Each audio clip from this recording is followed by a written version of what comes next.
When I left the New York Times in November of last year, I to go to the New Yorker, I initially went to the print side as an investigative editor, something that they hadn't had. And I was there a full 3 months where I edited 6 pieces, I think, for the magazine. It's like a word factory over there.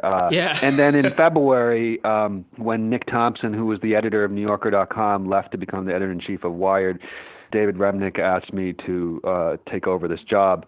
The reason he asked me to take the job, I think, so they did an outside search too, and the tricky thing about it is, as you're looking for, quote, digital journalists out there, some of the people were sort of heavy on the digital, and a lot of the people they talked to were heavy on the digital and light on the journalism. Or you'd meet people who were heavy on the journalism and light on the digital. And they saw in me someone who, at the Times, I was also fairly involved in a lot of the sort of thinking about the Times. It's a very existential sort of thing of like the future of the New York Times, and I was a part of a lot of those sort of conversations of the digital transformation at the Times. And so Remnick sort of perceived in me sort of somebody who had a balance between understanding writing and journalism and had sort of digital sort of a mind. The thing that, and what you're talking about is very much at the heart of every day what I sort of think about. And I think a lot of people don't fully know what the New Yorker does online. A lot of people still sort of just perceive us as just a magazine. But I have a staff, if you include editors, copy editors, producers, developers who are embedded with the New Yorker, and then writers who are sort of writing almost exclusively for NewYorker.com as opposed to magazine. It's like some 60 people or more, I think, if you add it all up. And we're growing, and we're hiring more and more writers. You know, some of them will write for the magazine, the print magazine, as well as the website, and others are just writing full time for the website. And the number of people who are just, you know, essentially just writing for the web is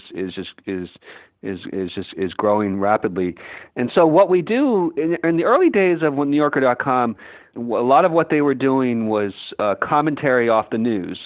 So you're never going to out-report the New York Times because, you know, they have this giant newsroom. And so how do you sort of stay relevant in sort of New Yorker-y off the news? Was their sort of a solution, and it was a good solution, was you have a lot of really great, or you have a couple, not a lot, really high-level writers who are fast, who would write sort of New Yorker, you know, New Yorker-y level commentary off the news, like a 1,200-word piece about, you know, something that happened.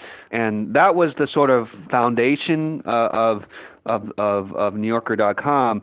So a lot of the people that we were in our stable were people who were writing 2, 3, even 4 times a week. And what really distinguished them was their high level of writing and sort of also their expertise in their area, whether it was politics or science or you know, whatever sort of area that they were sort of writing about.